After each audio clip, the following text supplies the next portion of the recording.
Bonjour à tous. Aujourd'hui, je vais vous parler de Survivre, un film avec Emily Dequesne, un film français qui est sorti le 19 juin. Le film nous raconte donc une catastrophe qui va bouleverser la planète. Les pôles magnétiques de la Terre se sont inversés. Les océans ont anéanti les continents, laissant derrière eux un vaste désert. Dans ce monde ravagé, une famille doit lutter pour sa survie. Quand les pôles s'inverseront à nouveau, il sera trop tard. Bon, déjà, je suis allé voir ce film, excusez-moi, ne me jugez pas, parce que j'avais juste vu le synopsis, je me suis dit, ah, les pôles magnétiques de la Terre se sont inversés, film catastrophe et tout, film français. Je me suis dit, ouais, je suis curieux, quoi. Et franchement, j'ai pas vu la bande-annonce et j'ai prévu d'aller le voir avec des gens et quelques jours avant, j'ai vu la bande-annonce et j'ai fait oh non, c'est pas possible, comment ça fait nanar. Oh là là, quelle erreur. Bon, et puis comme j'avais prévu d'y aller, bah du coup, bon, ben j'y suis allé. Et alors, c'est une catastrophe. C'est un des pires films que j'ai jamais vu de ma vie.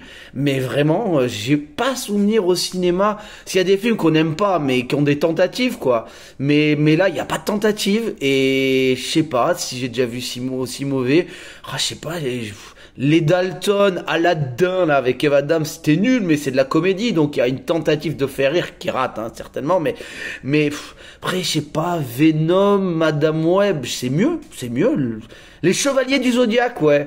Alors, les Chevaliers du Zodiaque, c'était mieux, parce que c'était plus drôle, on rigolait plus, quoi.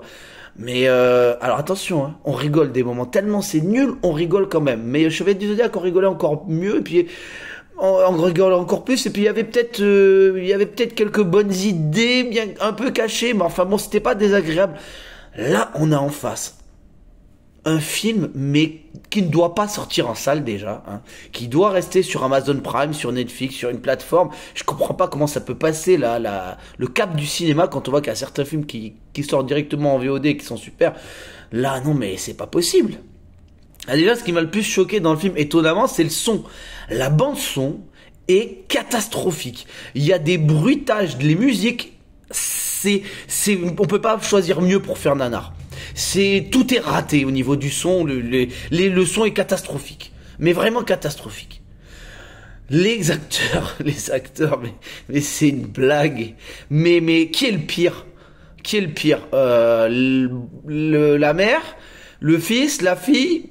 Bon, le père, bon, je vais pas dire le scénario, même si franchement on rate pas grand chose, mais bon, non, je sais pas qui est le pire. Ah oui, il y a aussi le méchant. Oh putain, mais le méchant c'est une catastrophe. Non, mais c'est pas possible. Emily Dequesne quand elle court, c'est trop drôle.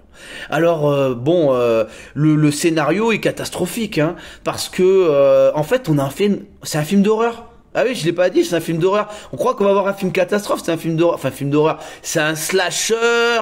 Ouais, ça tente un petit peu de faire peur par moment. Il y a du sang.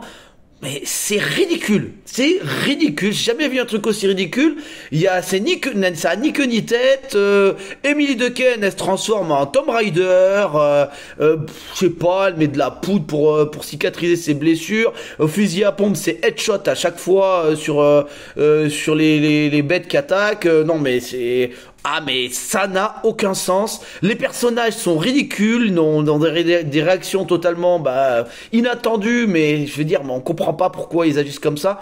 Et puis le méchant, ah ouais, non, mais le méchant, c'est le gars de Taken là qui dit bonne chance. Ah non, mais c'est pas possible. Non, mais c'est grand guignolesque. C'est grand guignolesque. Mais il y a des longueurs. Je dirais qu'il y a certaines parties qui se regardent plutôt bien, tellement c'est naze, on rigole quoi. Non, y a rien à sauver, hein, je suis désolé. Hein. C'est nul à chier. Bon, ça vaut pas plus que 2, hein, donc on va mettre la note de 2 sur 10.